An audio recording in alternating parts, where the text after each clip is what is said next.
Maya, who's on the line with us today? Nicholas D'Augusto. Nicholas D'Augusto, woo! Welcome. Thank you so much for having me. It's an honor to be here. Well, you know what? The honor is about to get a little bit bigger. Are you ready for this? In case you didn't know, Maya has interviewed some very big names. I'm aware. I'm frankly genuinely honored to be considered a part of this illustrious group. So thank you. And today just happens to be her 200th interview. Woo! How lucky. Listen, this is about your achievement, Maya, but I gotta say, I feel great. This is an amazing honor. Congratulations to you. Thank you. 200 magnificent interviews. My goodness. What amazing work. Is that incredible? Big, huge shout out. We, of course, have mom and sister, Sheila and Leah in the background celebrating the 200th interview. Yeah, we were trying to get the confetti to go up, but it just went down. So that's okay. Now they just have to vacuum. I felt it. I saw it there. I was like, yeah, it was great. I felt the explosion. I did. Yeah. There it is. There it is. Very good. Maya, this has been a huge goal of hers, and she was very dedicated and hoping to get it before she graduated, correct, Maya? Yes. Yes, and graduation is coming up, but not yet. So we are so excited that you're joining us. And Maya, super huge congratulations on number 200. We are so excited for you, and you have done an excellent job. And you've heard me talk enough. You take it away, girl. You know how to do it. It's your show. Rock it, girl. Thank you. So first of all, I just can't say thank you enough for calling in. I'm so excited to be talking to you. Oh, well, it's an honor. Like I said, it's an honor to be here, and especially to be your 200th guest. My goodness. And you've had 200 interviews before you've graduated high school. Is that right? Yeah. You're not even 20 years old and you've put 200 of these things down? Yeah. You're averaging more than 10 a year. I mean, it's amazing. And that's including if you were interviewing people when you were 1 year old. This is amazing. This is a great achievement. It's very cool. And like I said, thank you for inviting me to be a part of it. Yeah. So my first question for you is, when did you first know you wanted to be an actor? Great question. And it's a question I haven't gotten in a really, really long time. So when I was, well, I'll tell you the truth. When I was very, very young, I was raised Catholic. And when I was very, very young in first grade, they asked all of us what you wanted to be when you grew up. And, you know, people are athletes or astronauts or whatever. And I drew a priest. So I wanted to be a priest. Now, fast forward, when I was 11 or so, I started getting I discovered acting. I'd actually discovered it through competitive speaking. Did you know about that in high school? Like competitive speech or forensics? Sometimes people call it forensics, or it's basically like we would perform different categories, dramatic readings or comedic readings or different things like that in front of judges. And then you try to win trophies, that kind of stuff.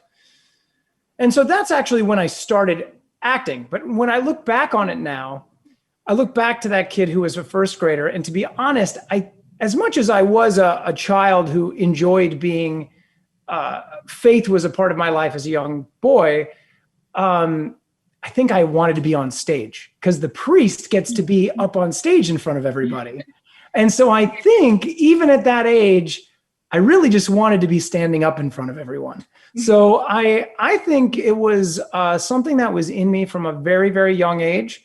And not that I'll keep talking because I'm sure you have more questions, but what I will also say is I have a podcast of my own, and it's called God and Other Delicacies, which I ask people about how they were raised in their faith, what religion they were raised in, how were they raised, and do they practice it today? Do they not? Did they change? It's not about arguing about religion or anything, but I think in some ways, who I am today as an actor is the boy who wanted to be on stage. And then this podcast is an expression of that boy who also really enjoyed something about what the church meant.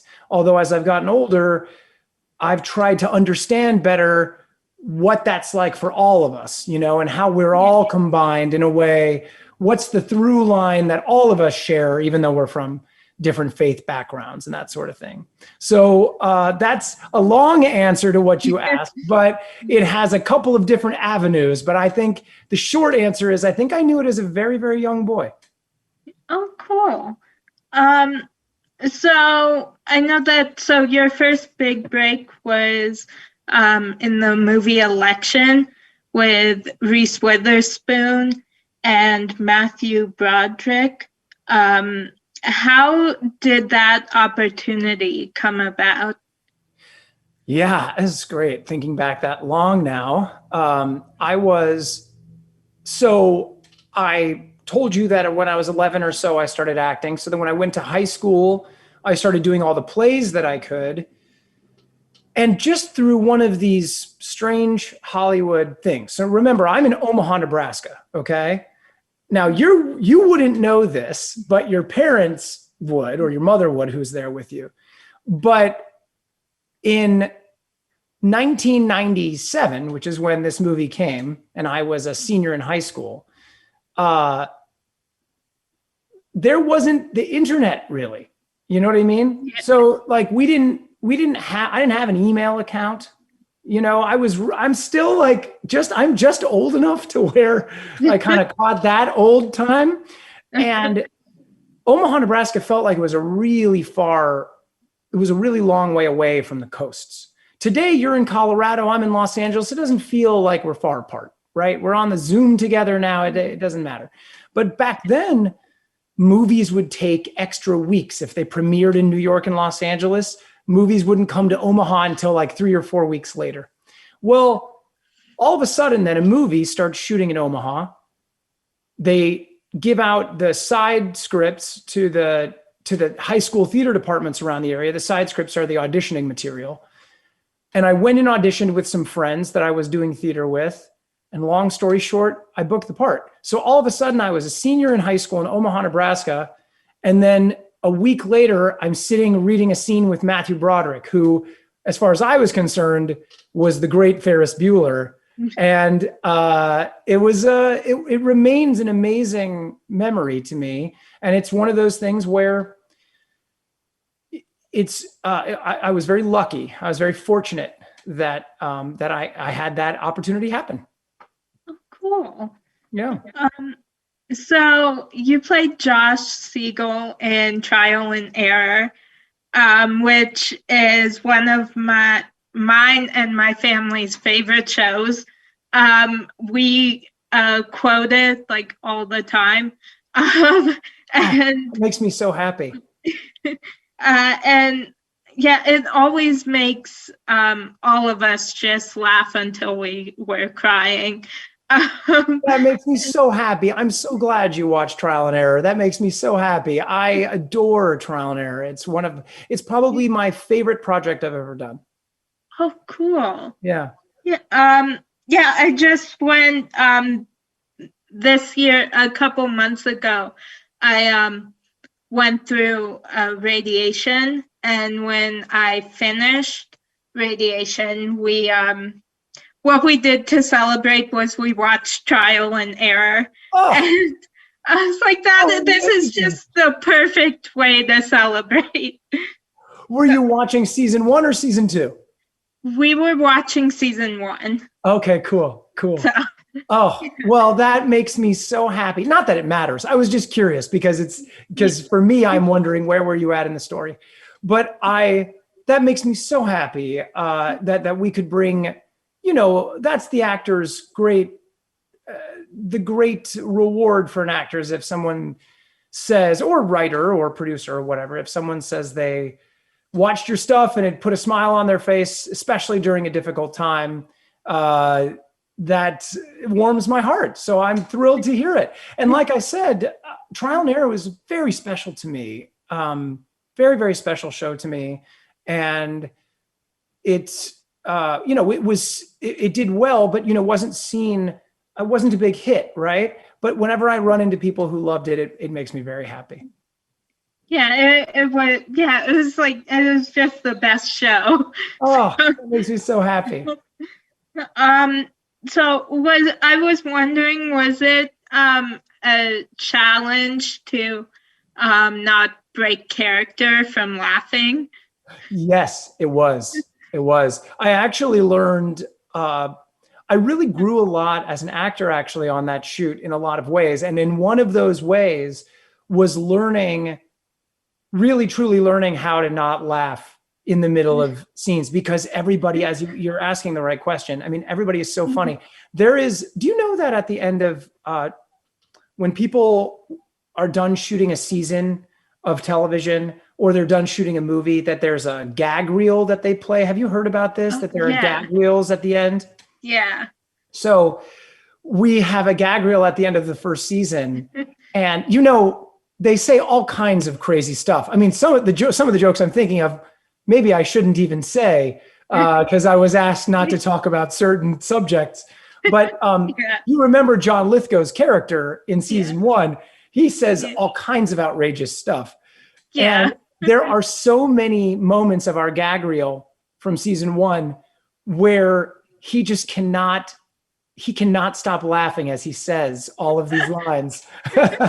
So we would all just die laughing together. And there are so many different funny people in that show, and we all had trouble, not laughing. But of course, the goal is to not laugh so that the audience laughs, right? So we learned, but it was an amazing shoot. And what I can tell you is, it was not only my favorite show that I was a part of, in the fact that I got to do so many wonderful things and it was such a funny and smart show, it was also such an amazing group of people. We genuinely really loved each other, and we're still friends today. We keep a text chain together today and still wish each other happy birthdays and congratulations on things and check in with each other. So if you're a fan of Trial and Error, you can feel good knowing that we all loved it as much as, hopefully you loved it. Yeah. Oh, cool. Yeah.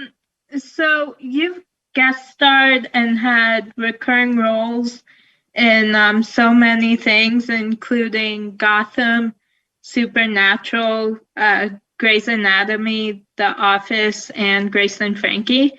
And out of all the characters you've played, is there one that you've related to the most?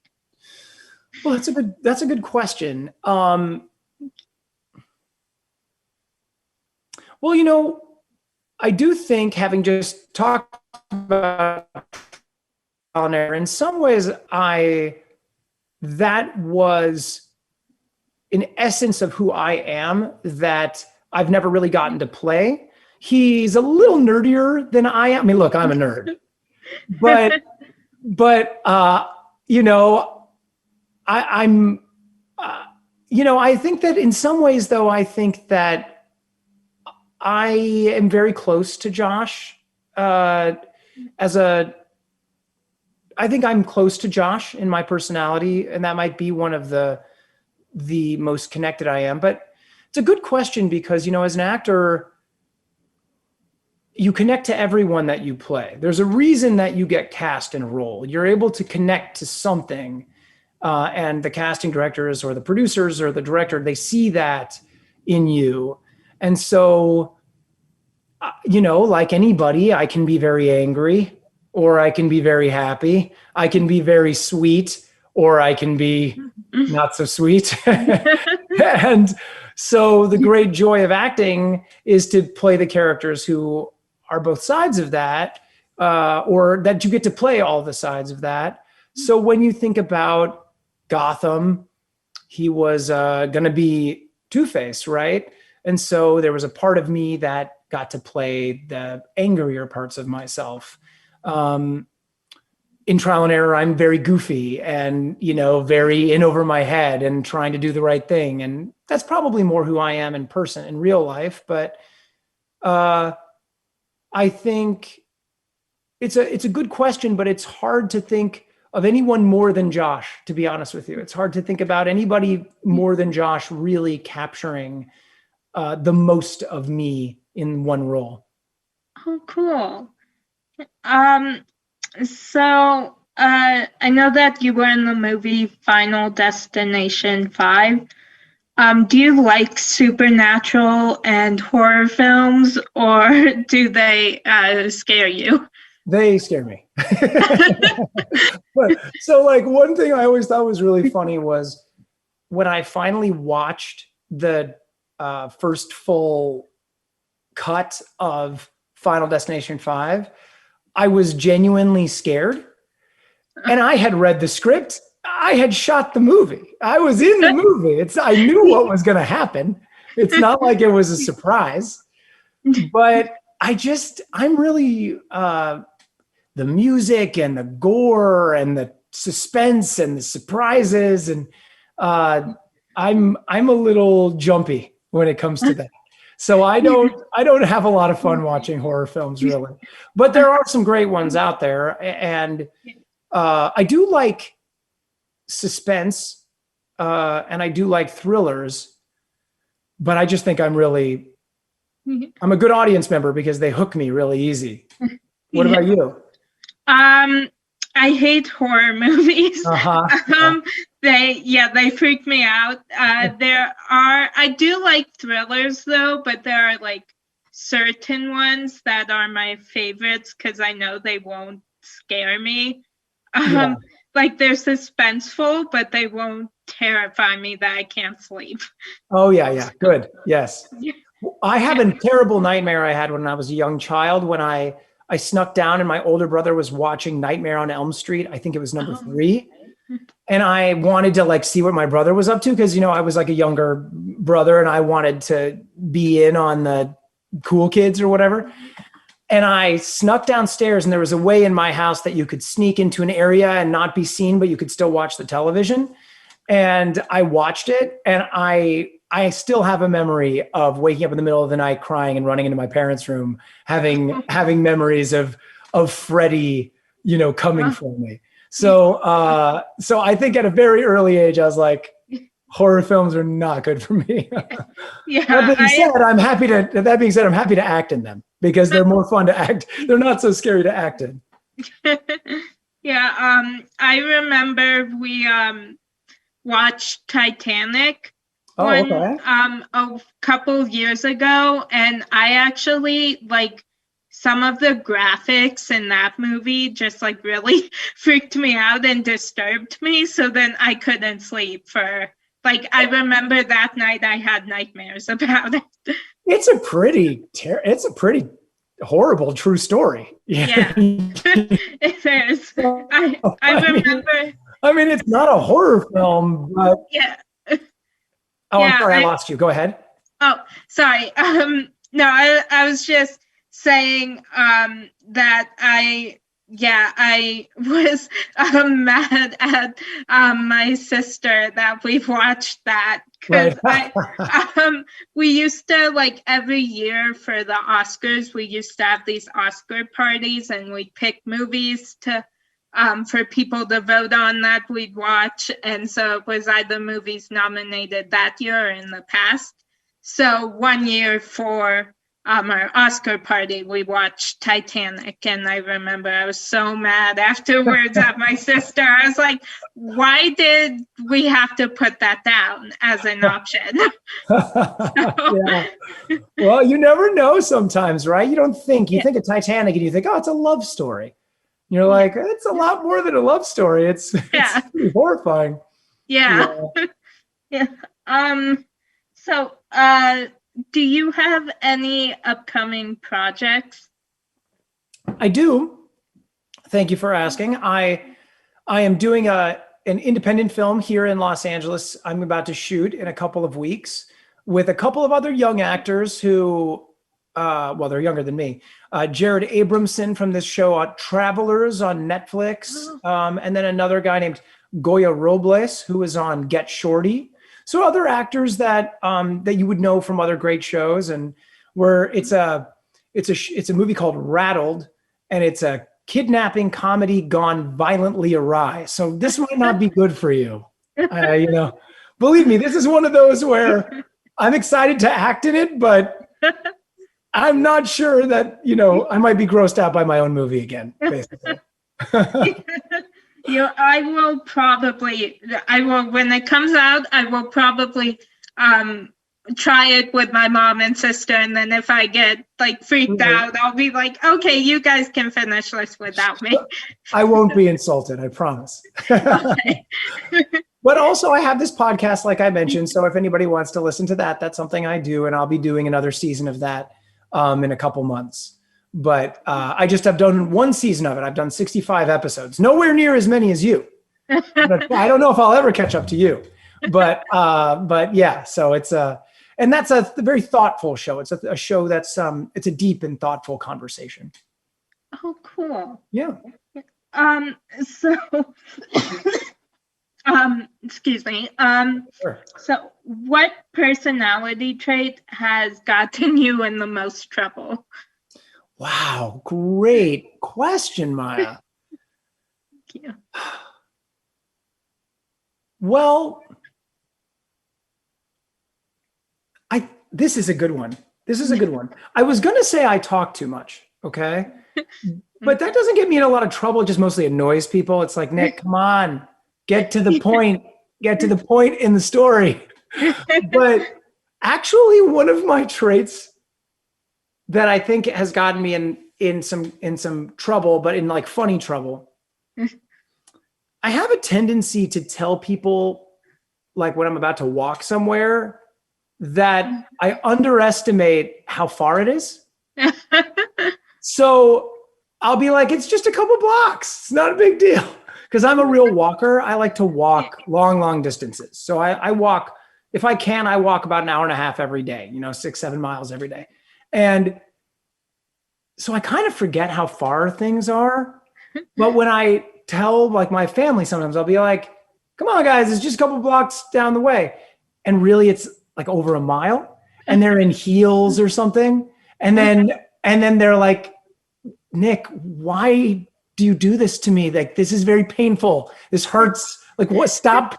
I'm never going to trust you again. I don't trust you with distances. So I have to be very conscious of saying things like, it's a couple blocks away. Well, now truly it's probably 7 blocks away. I have to do things like that.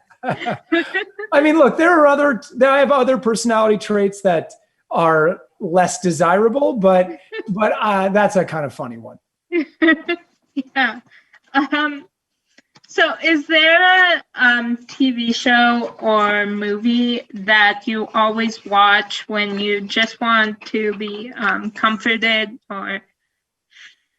These are good questions, Maya. Thank you. So I'm not a person that watches a lot of television.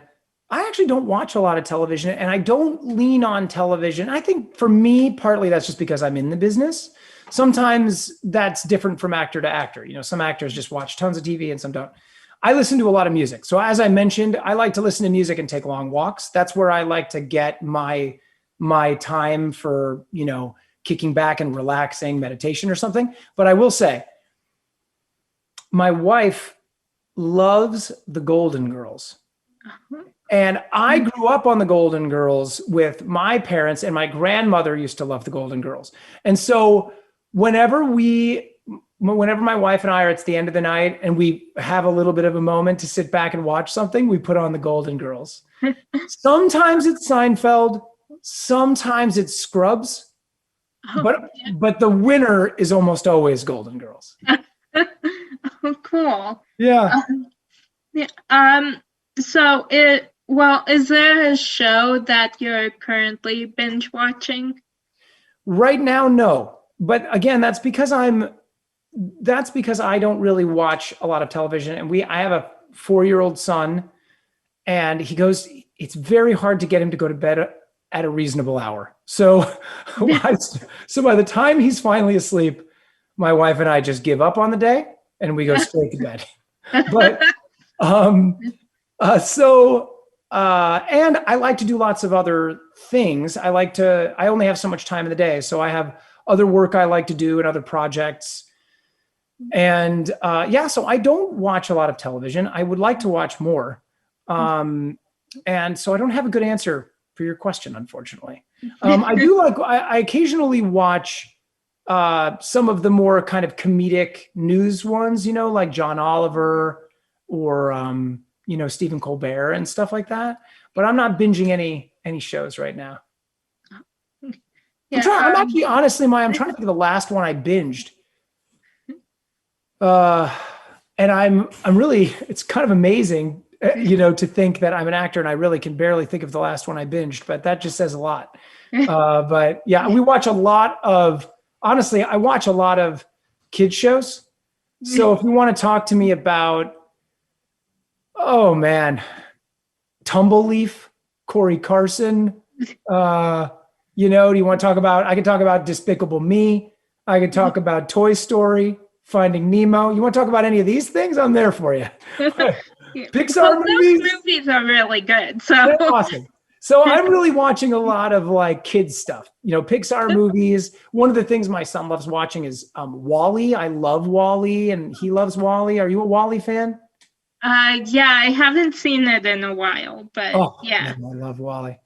But we do a lot of I end up watching a lot of kids. Have you watched that show Tumbleleaf? No. Maya, will you watch this show for me? Okay, sure. It is such a beautiful show. It's a claymation show, stop motion claymation with it's a beautiful fantasy show. And it's kind of for children, but truly adults can really enjoy it. It's a beautiful kind of fantasy world. And I won't try to describe it any more than that, but it won tons of awards and it had 4 seasons, I think 4 seasons. And it is so charming and beautiful. I really think you'd enjoy it. Okay, let me write this down. Yeah, it's on Amazon. It's on Amazon. Okay. What is it called? Tumbleleaf. Okay. Thank you. It's one of our favorite shows. Oh, cool. Yeah. Yeah, we've been watching this show called Perception right now. Oh. I mean, trial and error is always what we go back to. But I'm so happy. You have just warmed my heart today, but go on. Yes. So Perception is about this college professor who has schizophrenia, and then he works with the FBI to help them solve cases. And it's really good. It's with Eric McCormack. Oh yeah, I saw that you had Eric on the show. Yeah. That's cool. Thank you. Yeah, I love Will and Grace. Congratulations. So yeah, that's another comfort show for me. So that show was amazing. Yeah. Yeah. So yeah, I think that's really the main one we're watching. And then we started Girls 5 Eva on Peacock. Oh, cool. And then we're gonna watch Rutherford Falls. So I mean, this year we've watched a lot more TV than usual because of quarantine, but so yeah. Yeah, I mean, that's pretty much everybody's been doing that. Yeah. I mean, we had a different thing, because we had a young child and that was working out its own weird stuff. What do you do with him all day? Trying, where do you go if everything is shut down? So that was its own interesting game. But yeah, that's, I'm glad that you were able to get through it okay. And I'm sorry to hear that you had to go back through radiation again. And I continue, I'm sure like every other guest you've had and anybody in your life, I'm sure they just continue to wish you just the the best in your recovery. And you know, I'm sure they tell you this all the time too, but it's you must be an inspiration to a lot of people, I would imagine. Thank you. So I have a few more questions for you, if that's okay. That's fine. Drop it like it's hot, as the kids like to say. So if you could have anyone narrate your life, who would it be and why? Wow.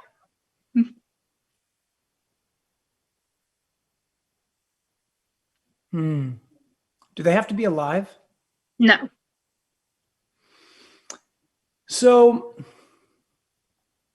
there are a lot of people, and I'm sure if I really sat for a long time in awkward silence on your show, if I sat here for another 30 seconds in awkward silence, I could probably think of more.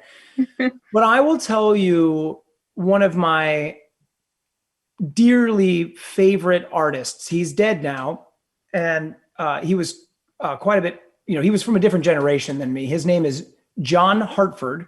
He is a bluegrass musician.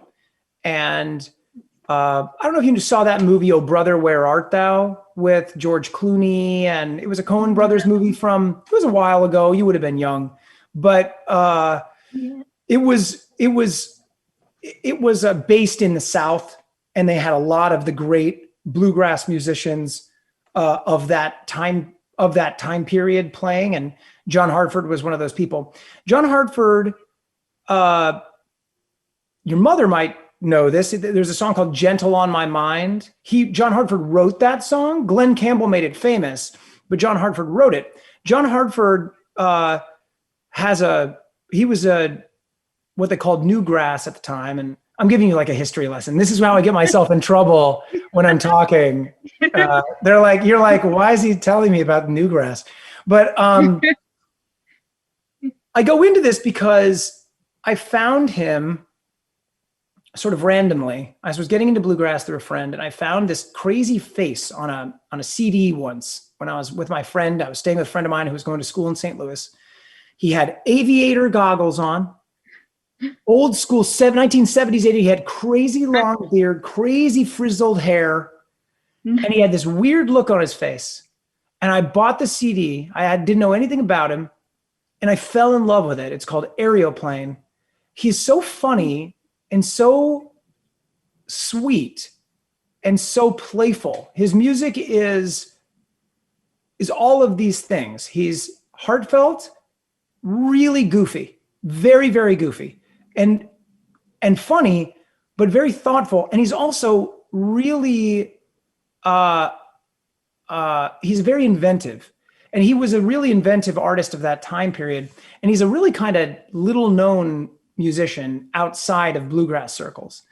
And so if I could have anybody narrate my life, I think I'd like to have his crazy voice doing he used to do kinds of crazy voices and sounds.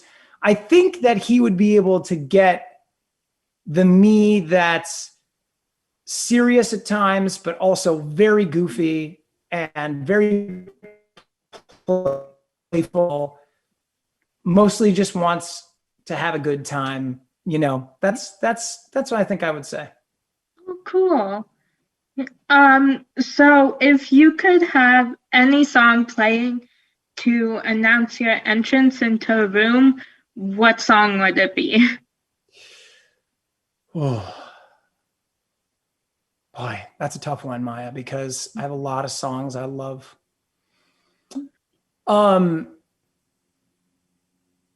Announcing my entrance into a room. Boy, Maya, a lot of ways to go on that one. Can I sit here for 5 minutes and just say that over and over again? Yes. Is that compelling? Is that compelling television? Well, why don't I just tell you one of my favorite John Hartford songs, since I just talked about John Hartford, okay? And I have a lot of favorite John Hartford songs. But he has this one song where it's called My Rag, okay? And rag in bluegrass is kind of like my jam, okay? It's like, you know, this is my kind of jam, you know what I mean? Yeah. It's just my rag is what he says. And he sings this song where he goes, you know, when I'm just sitting by myself and I'm playing, these are basically the lyrics. Like, when I'm just sitting by myself and I'm playing music, I like to play a tune just like this. It's just, you know, it's just my rag, sitting here picking it out for plain old me. And then he starts singing the lyrics. He starts singing the chords he's playing. And he goes, first it's G, and then it's C, then A, then back to G, D a little more, and then G flat. You know, and he just, and what I love about it is it's just so private and playful. You know, it's when you're alone.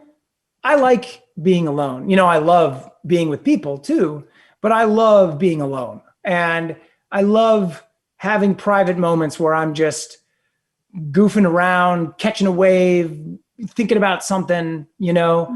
And that song captures an essence of, like, you know, me. And so even though it's not like a big grandiose, you know, I'm the king and I'm about to walk in this room, you know, it's an essence of, like, if I walked into a room to that song, you'd see me just going like, and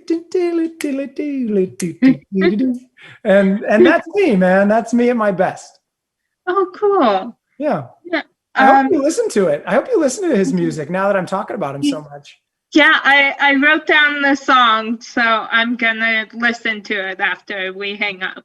Good. Yeah, that is on a record called Morning Bugle, which is more of a nighttimey record. And then his other record, Aeroplane, which is AEREO, is that's really his kind of his best known record. And so anyway, enjoy them both. And he's got a lot of other music too, but yeah. Okay, cool. Yeah, I have been listening to, it's been like almost 2 weeks that this song has been on repeat. It's a song called Feel Something by a singer named Joshua Bassett. Oh, cool. Don't know this song. Yeah, it's yeah, I think I've been driving my mom and my sister a little bit crazy because it's been on repeat for. What's the lyric you love the most in it, or what's the thing you love the most about the song? What catches you? I don't. It's just like the part of the chorus is, or now I forget. Now I'm forgetting every word, but like this is the hard part about being put on the spot, right? Is like you're like, wait a second, I know all the words, but now I'm thinking about them, I can't remember them. Yeah. I just I love that he's just talking about. I mean, the video is just like him and like some friends just having a really fun time, just like going on car rides and just like just doing a bunch of kind of crazy stuff. And so does it make you feel free? The song is called Feel Something. So what does it make you feel, do you think? I don't know. I think it like makes me feel happy because I love just singing it at the top of my lungs. So yeah, right on. Sorry, I think I apologize. My wife might want to cut off. Go on. Yes, go ahead. It's okay. I've been holding off on asking my last question because I just want to keep talking to you. Oh, thank you. Well, it's sweet. I've loved this. I've loved our interview. Thank you. Yeah. My last question for you is: who do you consider to be a real life superhero and why? Oh, wow.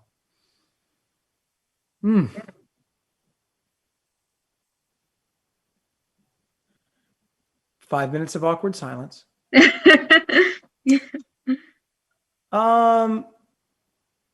Well, you know, there's the personal and then there's the global.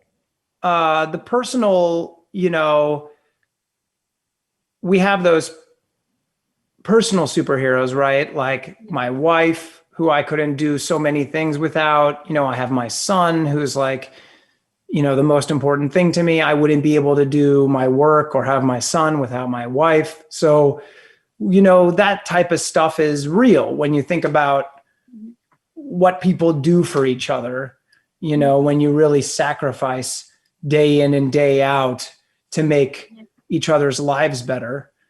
When I think about a real superhero, it's such a great question.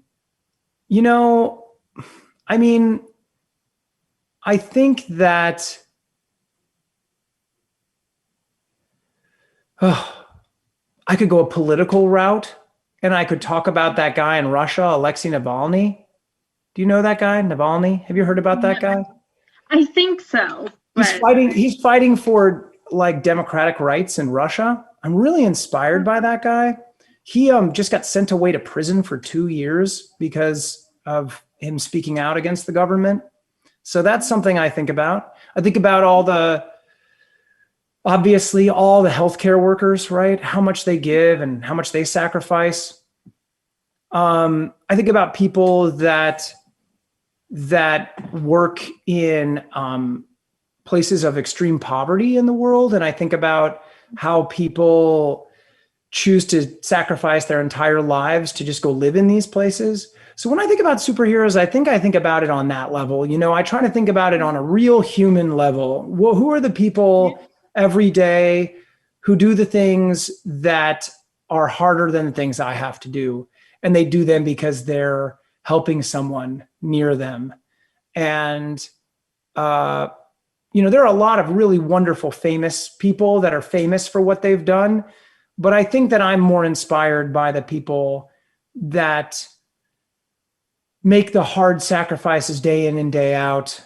And I try to be inspired to do things like that in my own life, because my life isn't as hard as a lot of people's lives. Yeah. Yeah. I just remembered lyrics from the song that I was telling you about. Like I said, drop it like it's hot. He, like the beginning of the chorus, he says, meet me outside in the middle of midnight, me, you, and my Honda, and the Hollywood sign. And then he just says they're like doing anything to feel something. Oh, yeah. So he feels a little cooped up, right? Yeah. And he's like, I got to get out and I got to do something that's going to make me feel something, because I don't feel I'm cooped. I'm locked in. I'm cooped up. Maybe you connect with that, right? You've probably felt cooped up, I imagine. Yeah. I mean, I remember at the beginning of quarantine, it was nice because there was this thing going around about how now people know how like someone with a chronic illness feels, like not being able to go out and do something, which I just loved, because I just love that, like, people actually understood, because there have been people in my life that haven't understood, like when I don't feel going to do something. So it was nice after that people finally started to understand. Yeah. It's sad that it has to come to something like that, doesn't it? Yeah. But I imagine that did feel rewarding, because you felt like you could connect with more people in that way. Yeah. I can imagine. Yeah. Well, I can only imagine is what I should say. I can only imagine what it would be like for you to have had to be essentially living your own pandemic for however many years now. I don't know when this all started for you, but, I know you said you've gone through a couple, long bouts with it, right? Yeah, it started 15 years ago. I did not know it was that long ago. My goodness. It's your whole life. Yeah. Wow. Well, Maya, I don't want to trivialize how much difficulty that must have been for you, and still is. But I got to say, it's really impressive that you're doing what you're doing. I'm glad that you Thank you. found a place to express your creativity. Thank you. Yeah, this is the like Seacrest Studios is the one place. Like I was telling my mom and my sister that like at school or like when I'm talking to someone, I like keep my guard up and I don't feel like I don't know, I don't feel like comfortable. Like I don't know. I just feel uncomfortable in some social situations and keep my guard up. But the two places that I feel like I can just take my put my guard down and feel or be myself is at home and then at the studio. So Yeah. the studio is like, yeah, it's just been a bright spot and like all since it opened. So Well, that is so beautiful to hear. It makes me so happy to hear that you have that outlet in your routine, you know. And I know that feeling. I know that feeling where it's kind of my job to, you know, I can kind of fake like I'm comfortable pretty much everywhere because that's kind of my job. But I know what you mean. Like when I'm in the middle of, you know, one of my interviews, or I'm in the middle of a role where I feel very connected. There's nothing that feels quite so connected and comfortable to me. And there are only those few places that we get that in our lives. And so I'm glad you have this. yeah. Thank you. Yeah, my mom and I were she was saying it's funny how like I can feel like so comfortable talking to you and feel like really just like I can be myself. And then someone at school, that's like kind of when I put my guard up a little bit. Yeah. And so like, yeah, like here, like talking to you, I just feel completely comfortable. So, Well, my hope for you is, Maya, and I think that this will happen because you're only in high school. You're very, very young. But someday the you that's here with me will find its way to merge that personality in your day-to-day life someday. It might take a decade. It takes a long time to learn who we really are, you know, and be comfortable with who we are in all circumstances. That's a lifelong journey, but I'm pretty confident that you'll figure that out. oh, thank you. Nicholas, thank you for spending so much time with us and sharing the real you. We have so enjoyed it. Well, thank you. It was a joy. The time went by in a flash. So I realized we recorded, you know, look, it seems right that we should record 2 episodes worth on your 200th, right? Yeah. Well, that feels good. There That you feels go. good. There you go. I'm happy and honored to be number 200. Yeah, well, thank you so much. It was, yeah, you are like a dream interview. So Oh. thank you. Thank you very much. It really means a lot to me that you love Trial and Error. Truly, it's a special time. My last nugget is my son was born in the middle of episode 6. Maybe someday I'll tell you more about that story. But when you're watching episode 6 of Trial and Error, you'll be like, wow, in one scene, he's not a dad, and in the next scene, he is. All right. Well, thank you so much, Maya. Thank you. Thank you so much Thank for you so sharing much. with us here at Children's Hospital Colorado, and you have a great day. Thank you. You too. Bye-bye. Bye. Bye.